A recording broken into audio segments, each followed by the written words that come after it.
जय सिया राम, जय जय सिया राम, जय सिया राम, जय जय सिया राम। मैं जानता हूं सीते, जब तक मेरे मुख में ग्रास नहीं जाएगा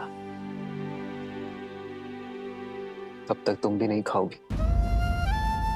इसलिए मैं अपना व्रत तोड़ता हूं। तुम भी खा लो सीते।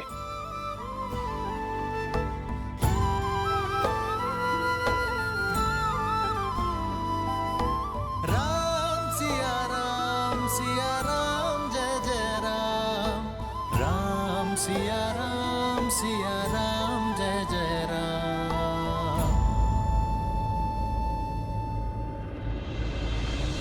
जन्म जन्म का है ये संगम, राम रतन सीता वैभव धन। लगता है आपने भोजन ग्रहण कर लिया है आर्य। अब मैं भी भोजन कर सकती हूँ। एक है पौरुष, एक समर्पण, एक है रूप तो दूजा दर्पण। राम है लोचन सीता दृष्टि, राम है बादल सीता वृष्टि।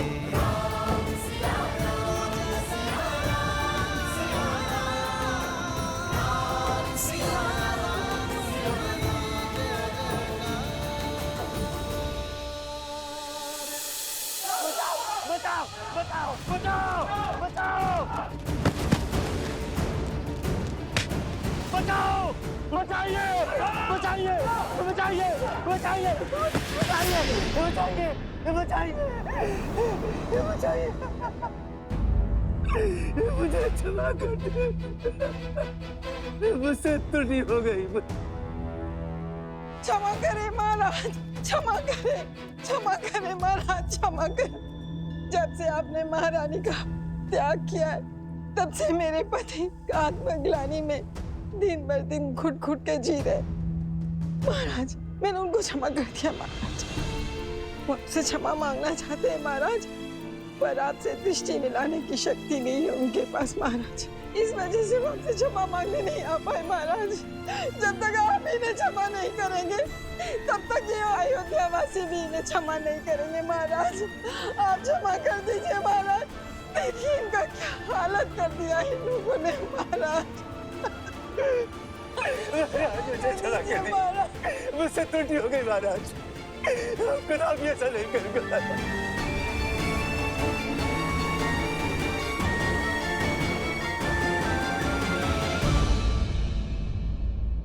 उठिए देवी,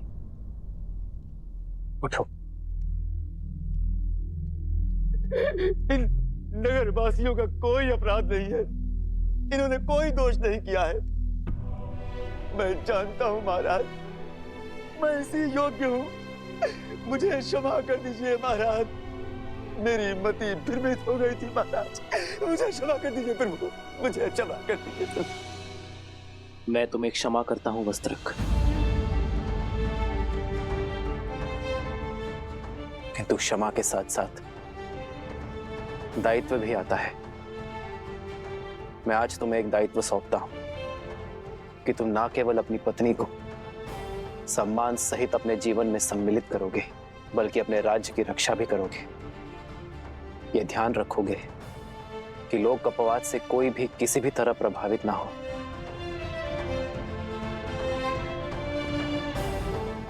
वस्त्रक, अब मेरे साथ साथ तुम भी राज्य की सेवा का दायित्व उठाओगे।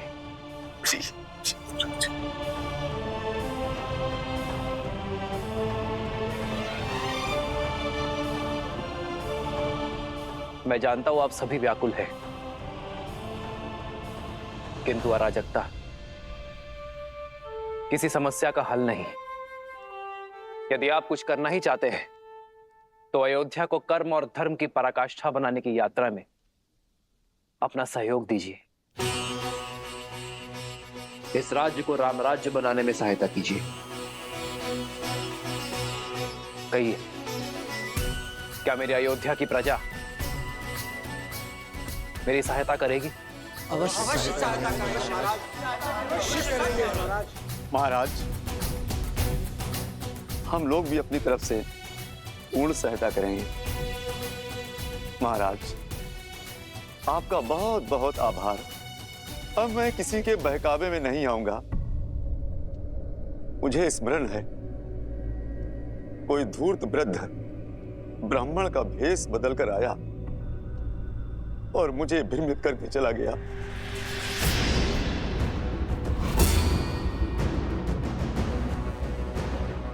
वस्त्रक, किस वृद्ध ब्राह्मण के बारे में कह रहे हो तुम? कौन है वो? कहां रहता है? बताओ मुझे। मैं उसे घसीट कर यहाँ इस सभा में लेकर आऊंगा।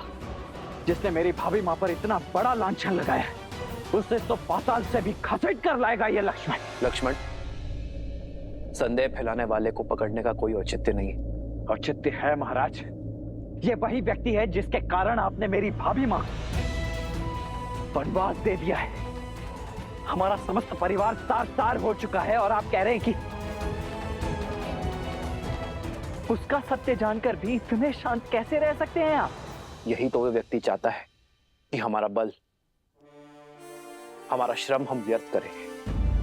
हमें हमारी शक्ति, हमारे बल को लोक अपवाद फैलाने वाले को पकड़ने में नहीं, बल्कि स्वयं और राज्य को इतना सशक्त बनाने में लगानी चाहिए कि भविष्य में कोई भी लोक अपवाद हमें प्रभावित ना कर सके।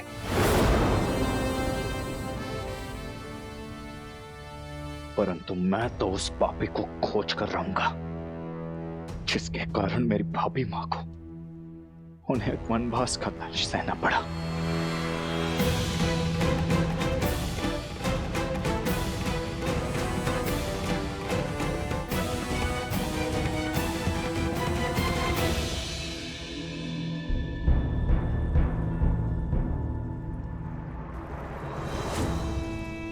उत्तम नहीं, अति उत्तम उत्तर दिया है उस राम ने मेरे छल का।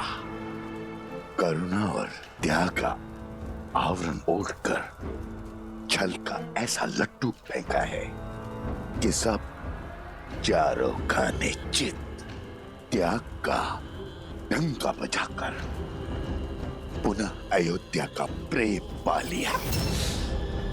बड़ा चतुर निकला ये सूर्यवंशी, पर मैं भी सहस्त्रमुख रावण हूं। सहस्त्रमुख रावण, छल के हर खेल का महारथी। तो बातें ही बनाते रहेंगे या दिखाएंगे जौहर अपना? वहां धर्म का स्वरूप वो राम राज्य बना रहा है। अनंत काल तक पूजे जाने का मार्ग प्रशस्त कर रहा है और तुम एक क्षण की ये जीत का उत्साह मना रहे हो। मूर्ख, असुर तो हो, बलवान पर बुद्धिहीन। परिस्थिति चाहे घर के भीतर की हो या राज्य के अंदर की, रणनीति सदा ही उभरती परिस्थितियों की प्रतिक्रिया होती है। तो फिर इस परिस्थिति से लड़ने के लिए तुम्हारे पास क्या योजना है भैया? यात्रा, अपनी माया से सीता को खोजने की तीर्थ यात्रा। और उसके बाद मुझे उसे खोजना है जो मेरी योजना का सहायक बने, अपने प्राणों की आहुति देकर मेरे लिए सफलता की सीढ़ी बने। कौन? धीरज रखो प्रिय बहन, धीरे धीरे तुम्हें सब दिखाई और सुनाई देने लगेगा। आशा करती हूँ कि इस बार जीत तुम्हारी ही होगी, और यदि नहीं हुई तो इस प्रतिशोध की पतवार मुझे ही थामनी होगी।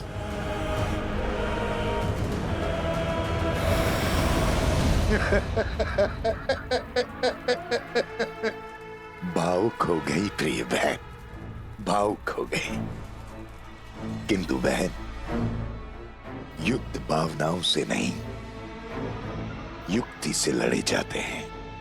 युक्ति से। यात्रा आरंभ हो।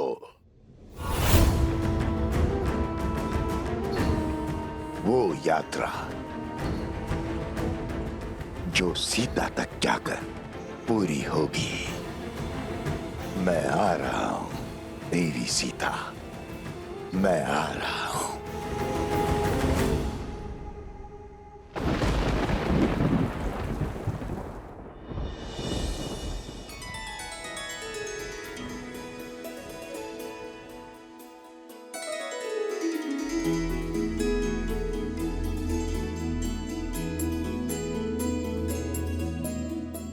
कह नहीं सकते, किंतु अपनी माता की हर बात अवश्य सुनते हो तुम दोनों, है ना? तो चलो, आज तुम्हें अपने प्रभु की लीला सुनाती हूँ। राजा राम से तुम्हारा परिचय करवाती हूँ। वो राजा राम जिनकी भुजाओं में जितना बल है, उससे अधिक प्रेम उनके हृदय में है। अपनी प्रजा को अपने परिवार से ऊपर रखने वाले शासक हैं। और स्मरण रहे, पथ चाहे कितना भी कठिन क्यों ना हो, यदि उनके दिखाए धर्म पथ पर चलोगे तो सदा हल पाओगे।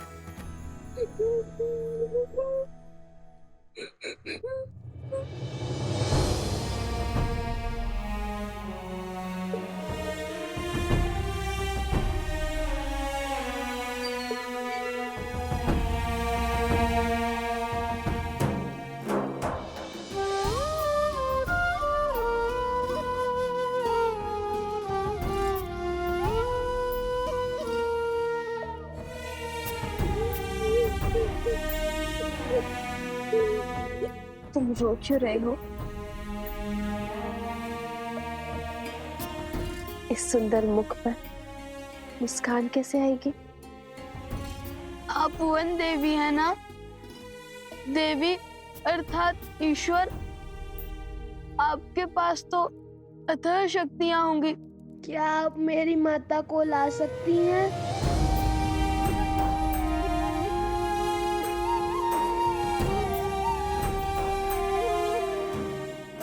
कुमुदनी,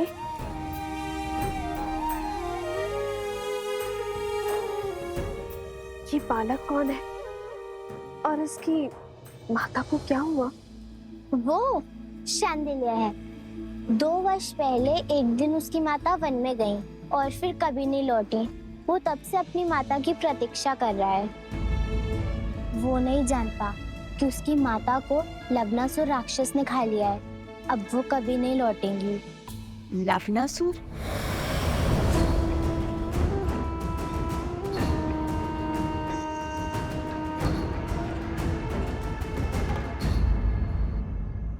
पुत्र अर्जुन,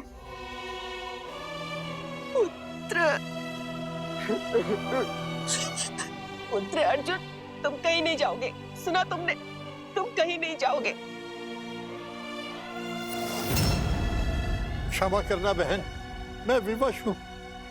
हर अमावस्या को हमारे गांव से उस दुष्ट लवणासुर को किसी की बलि देनी पड़ती। इस बार तुम्हारे घर की बारी। इकलौता पुत्र है मेरा, इसको बलिदान कैसे दे दूं? इसकी मृत्यु से ये मेरा पूरा वंश नष्ट हो जाएगा। मुखिया जी, कुछ तो कीजिए। कुछ नहीं हो सकता हरिया, फिर भी तुम कहते हो तो मैं प्रयास करता हूं। कोई है? अरे है कोई जो पुत्र अर्जुन के स्थान पर अपना बलिदान देने को सज्ज हो?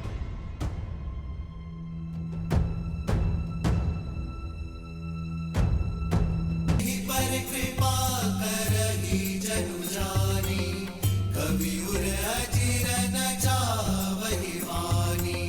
देव शिशु जन विलाति सु कल्पलोक अति दिव्य विधुरा। एक मुख सूरज एक मुख चंदा, दिए सिया के सुख आनंदा। एक एक आत यमज युगला, जानकी सुत रूप नव कुश बोला। जानकी सुत रूप नव कुश बोला।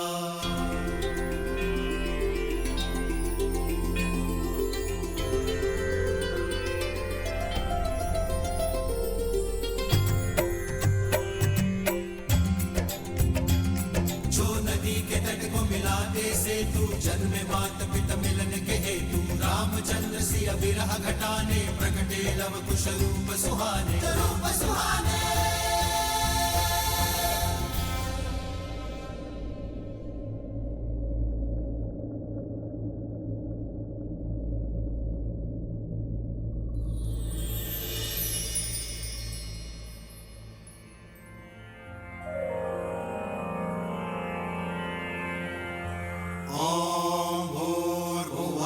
स्वाहा।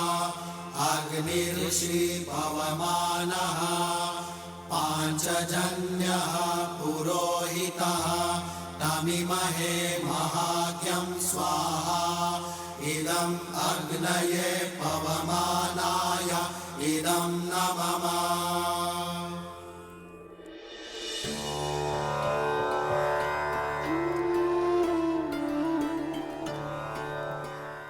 ये मेरे संतानों का सौभाग्य है कि इन्हें यहाँ आपके आश्रम में ज्ञान और सदाचार के इस भूमि में इन्हें जन्म लेने का अवसर मिला। छत्र छाया का आशीष तो आपने दे दिया, अब इनका नामकरण भी कर दीजिए।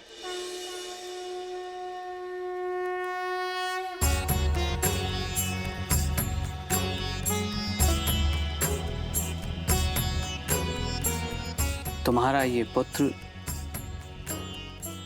दुर्वा के निचले भाग, उसका आधार लावा से शुद्ध होना चाहिए, इसलिए इसका नाम लव होगा।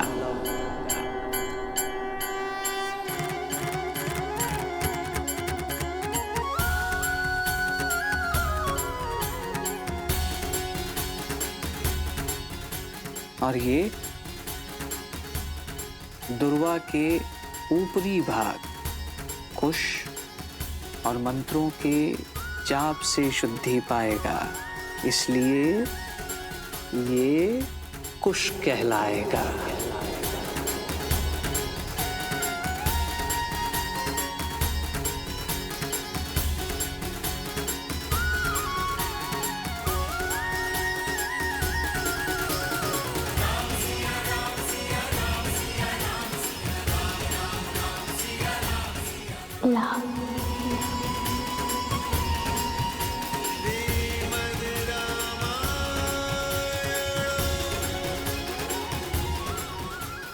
कुश लाओ कुश। सीता, तुम्हारे ये पुत्र अपने शौर्य और वीरता के लिए जाने जाएंगे। इनका नाम और इनका काम दोनों ही महत्वपूर्ण होंगे, और ये ही तुम्हें तुम्हारे आराध्य, तुम्हारे पति से तुम्हें पुनः मिलवाएंगे।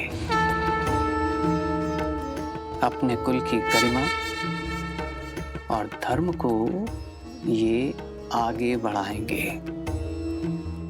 तुम्हारा त्याग और इनका साहस धर्म के राज्य का आधार होगा।